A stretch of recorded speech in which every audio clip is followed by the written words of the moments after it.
বন্ধুরা, আজ 11ই সেপ্টেম্বর বৃহস্পতিবার। ভাদ্র মাসের এই সর্বশেষ বৃহস্পতিবার অনেকেই হয়তো বাড়িতেই মা লক্ষ্মীর পুজো করছেন। যদিও সারা বছরই বাড়িতে বৃহস্পতিবার লক্ষ্মী পুজো আমরা করে থাকি। মা লক্ষ্মীর আশীর্বাদ পাওয়ার জন্য যদি কোনো কারণে এই বৃহস্পতিবারে লক্ষ্মী পুজো করতে নাও পারেন, তাহলে একবার অন্তত এই মা লক্ষ্মীর ব্রত কথাটি শ্রবণ করে মা লক্ষ্মীর উদ্দেশ্যে একটি ঘিয়ের প্রদীপ জ্বালাতে পারেন। তাতেও মা লক্ষ্মীর কৃপায় আপনার পরিবারের মঙ্গল হবে। তাই আজ ভাদ্র মাসের শেষ বৃহস্পতিবার একবার হলেও শ্রবণ করুন। শুরু করছি ভাদ্র মাসের মা লক্ষ্মীর ব্রত কথা। এক দেশে বিধবা ব্রাহ্মণী বাস করতেন। তার একটি ছোট ছেলে ছিল।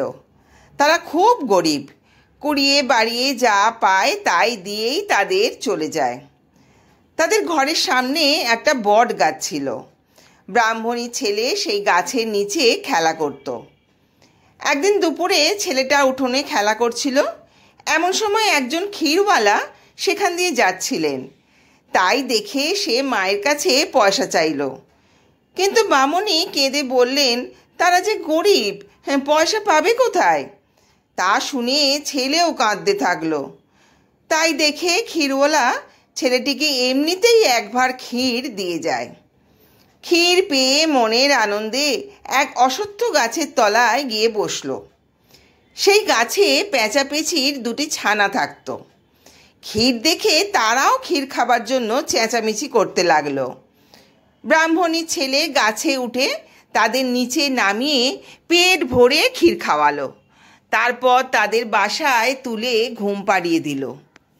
পেঁচাপেঁচি বাসায় ফিরে এসে দেখে ছানারা আরামে ঘুমোচ্ছে।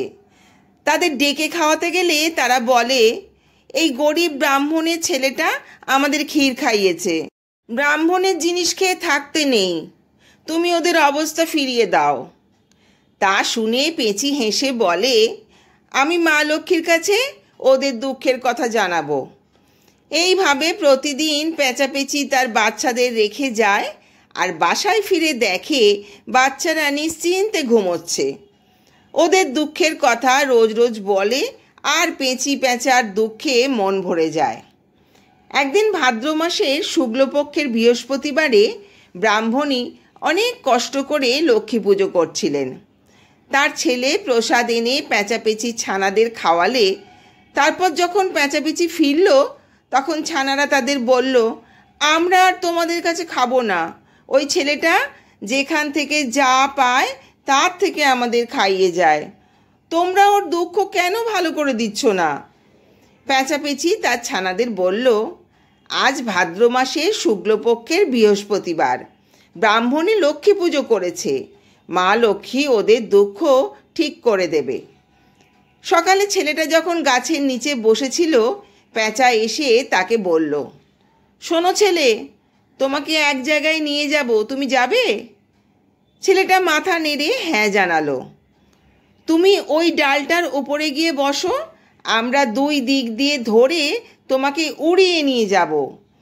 যেখানে নামাবো সেখানে কেউ যদি তোমাকে সোনা ধন দৌলত দিতে চায়, তুমি নেবে না, শুধু বলবে তিল ধুবড়ি দিতে। কথা মতো পেঁচাপেঁচি ছেলেটাকে উড়িয়ে নিয়ে গিয়ে মা লক্ষ্মীর বাগানে নামিয়ে দিল। সেখানে ছেলেটা মা লক্ষ্মীকে দেখতে পেয়ে প্রণাম করল। ছেলেটিকে দেখে মা লক্ষ্মীর খুব দয়া হলো। মা জিজ্ঞাসা করলেন, তুমি কে? ছেলেটি বলল, মা, আমরা খুব গরিব, আপনার কাছে তিল ধুবড়ি নিতে এসেছি। মা তাকে অনেক ধন সোনা দেখালেন, কিন্তু তার মধ্যে রাখা তিল ধুবড়িটাই সে নিতে চাইল।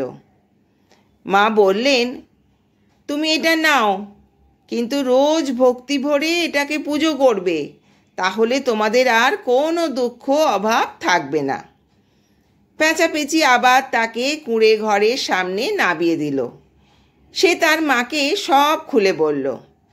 ব্রাহ্মণী ঘর পরিষ্কার করে একটা পিঁড়ি পেতে তাতে আলপনা দিয়ে তার ওপরে ঘটে তিল ধুবড়ি রেখে পুজো করলেন। তারপর থেকে রোজ ভক্তি ভরে পুজো করতে থাকলেন। দেখতে দেখতে অনেক দিন গেল।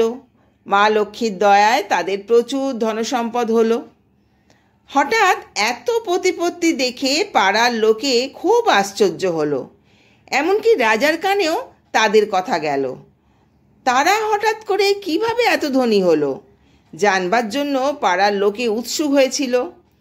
তারপর তারা জানতে পারল ব্রাহ্মণীর তিল ধুবড়ি পুজোর কথা। রাজা সেটা জানতে পেরে ভাবল, যখন তাদের এত সম্পত্তির বহর বাড়ছে তখন কোন দিন রাজার রাজত্ব কেড়ে নিতে পারে। এই ভেবে ব্রাহ্মণীর ঘর লুট করে তিল ধুবড়ি নিয়ে চলে গেল। আসলে মা লক্ষ্মীর ছলনাতেই এটা হলো। মা লক্ষ্মীর জিনিস মা লক্ষ্মীর ভাণ্ডারেই ফিরে গেল, আর ব্রাহ্মণী তার ছেলে তাদের আগের অবস্থাতেই ফিরে গেল। এই দেখে পেঁচাপেচির ছানারা খুব কষ্ট পেয়ে তাদের মাকে বলল, ওদের কি দোষ ছিল মা? রাজা তো ভয়ে এসব করলো। তুমি আবার মা লক্ষ্মীকে বলে কিছু ব্যবস্থা করে দাও না। কিন্তু পেঁচি বলল, এখন তো কিছু করা যাবে না, ওরা তো রাখতে পারল না। কিন্তু ছানারা মায়ের কথা শোনে না, আর কাঁদতে থাকলো। তখন বাধ্য হয়ে পেঁচি আবার ছেলেটিকে নিয়ে মা লক্ষ্মীর কাছে গেল। মা লক্ষ্মী প্রথমে রাজি না হলেও নারায়ণের কথায় আবার তাদের তিল ধুবড়ি দিয়ে বললেন, এবার কিন্তু রাখতে না পারলে আর পাবে না। ছেলেটা মা লক্ষ্মীকে প্রণাম করে আবার পেঁচির সাহায্যে বাড়ি ফিরে এলো। ফিরে এসে মাকে আবার সব কথা বলল। আগের মতোই ব্রাহ্মণী ভক্তি ভরে পুজো করতে লাগলেন। দেখতে দেখতে আবার তারা আগের মতো ধনী হয়ে উঠল।